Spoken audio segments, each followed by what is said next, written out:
Hello, Joe List from Wolff here. I've had plenty of requests to do a tutorial on troubleshooting the extro and turbo strippers. You may find you're at a job site, you're down in the field. I'm going to run through a few simple techniques you can use to test power feed issues, whether it's coming from your lead from the wall, inside your switch box, or down and inside your motor. So we'll run through those steps and hopefully it will help you out in the field. Let's get started. First of all, here's a list of tools you can carry with you to use to troubleshoot. A couple of the tools come with the machine. You should have a toolkit. If not, a 6mm and a 5mm Allen wrench, a standard screwdriver, a Phillips voltage meter. Drill is not a necessity, but it helps, and the weight wrench that comes with the machine. Okay, the first thing we test is our power feed from the wall. We know we have a good extension cord. We can test with our voltage meter here to make sure we're getting AC. The new style machines come with the twist lock assembly. Okay, it's a 110 meant to, if you do run over your power cord in the field, you're able to replace it easily by hitting any electronics store, replacing it as a simple power cord, and you don't need to rewire your switch box that way. So the first thing we do with the twist lock is plug it in and check our voltage here to make sure we're getting 110. Okay, once we've determined that we have 110 volts from the wall to the machine, whether it's the old style that has the continuous power cable to the wall or it's the new style twist lock, okay, we would next have to take off the 4 bolts that hold the switch box cover on. So there are 2 on the top and 2 on the bottom. This applies to every version of turbo. Some of them are a little bit different, but we need to take that switch cover off so we can access the inside. Okay, we have 1, 2, 3, 4 on the new style machines. This is a 5mm wrench. All the sizes on the turbo and extro strippers are metric. So we remove these 4.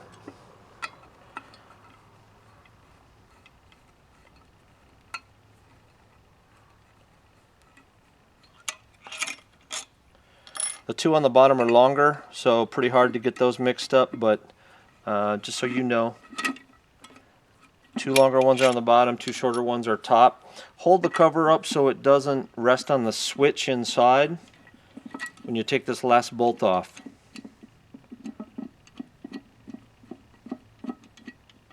And pull the panel straight out.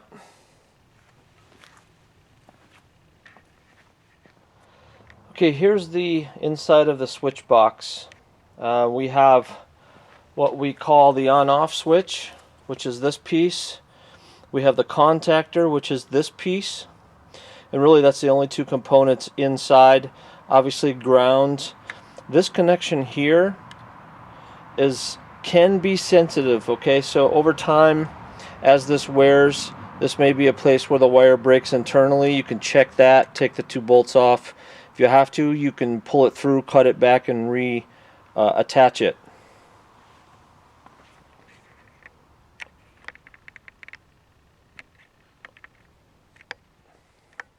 Okay, once we have determined that we have power from the wall or from the outlet to the machine, our next step is to check this power feed to the relay switch, okay?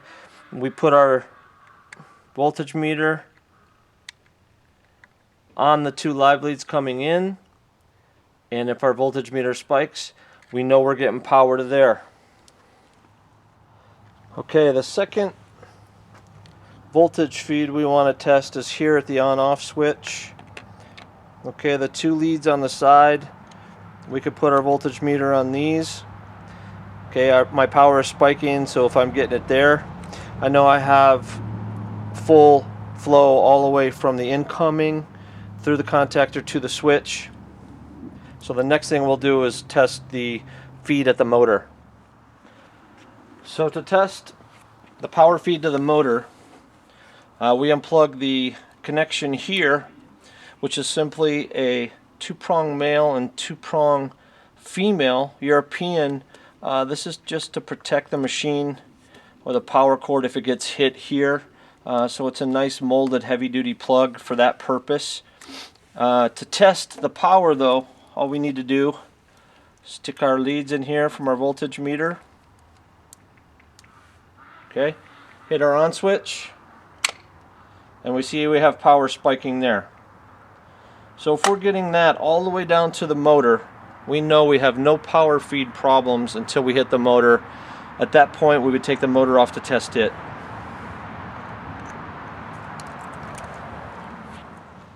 Okay, your machine should have come with this nice handy weight wrench. Okay, this is for releasing your weight nut. Make sure that's tight when you're operating the machine. But to get the weight system off, whether you have the extra with this single weight or you have a turbo with multiple weights on it, it's the same technique for both. Simple as removing that nut and lifting the weights. So we have the turbo extra motor assembly. There's only 2 bolts that hold the motor on. The strap on the back, and you just need to take off that small ground screw, and the motor should slide right out of that bracket. Okay, if you have a Phillips screwdriver, you can use it here. If you have a cordless drill, a lot easier to loosen up the strap that holds the back of the motor in place. Take the ground screw off. Be careful not to drop the ground screw down into this cavity. If you do, take the bottom pan off to retrieve.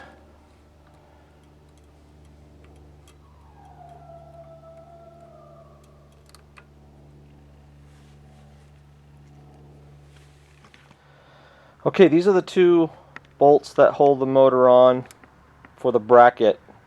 So we loosen and remove these.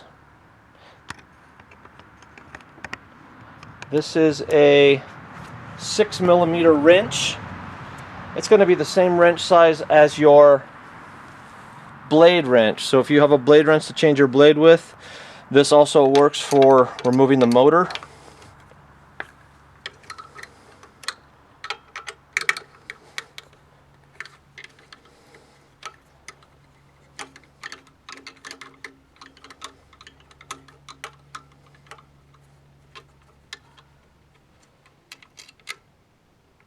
Again, make sure not to drop washers down into the chassis cavity. And if you do, take the bottom pan off with the 4 bolts underneath, and you can retrieve anything that is dropped into the pan.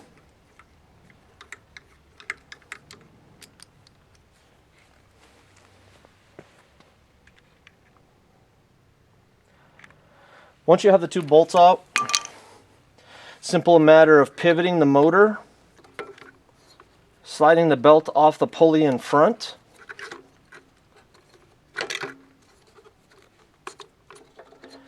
and sliding the motor out.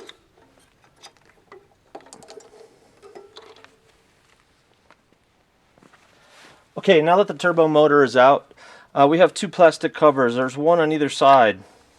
Okay, these are motor brush covers. Again, very simple process. You can use a Phillips screwdriver, or you can use the cordless drill. Okay, there's 1 screw. There's a little cavity here. Take the cover out. Again, there's 1 on either side.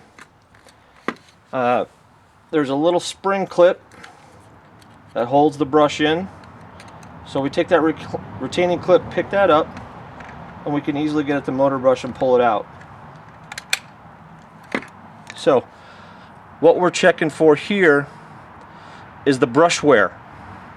When these brushes get to about 1/4 of an inch, a spring pops out and the machine no longer runs. If you take the motor cavity apart and see that that has popped out, you've found your issue.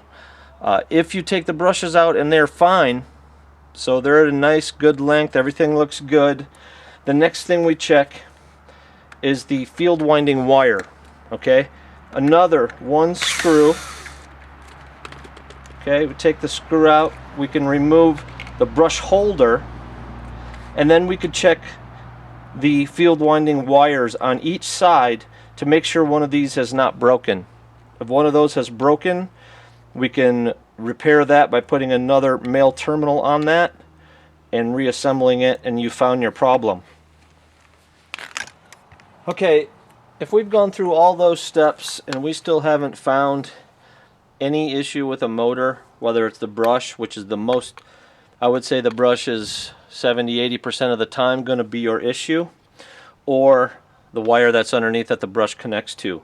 If those are both fine and you still cannot find any issue within the motor, the last place we would check, and this is a 4 mil, by the way, 4 mil Allen wrench. There's one bolt that holds the rear cover of the motor on, and once you get that bolt removed, you can easily pop this cover off. Okay, inside we have a resistor. It's really a current limiter for the motor, so it doesn't draw too much voltage at startup and pop your breaker. If that fails, it's not going to stop your machine from running. If you were to open this and this was burnt up, there's no problem with bypassing it. You just won't have that slight current limiting upon initial startup. The other thing is this junction box, okay? This is just a ceramic junction for the power cord coming in, and then it feeds the motor here. So you can check those connections to make sure nothing's burnt up, broken, or missing. That would be your final place to check. One of these areas you will find the problem.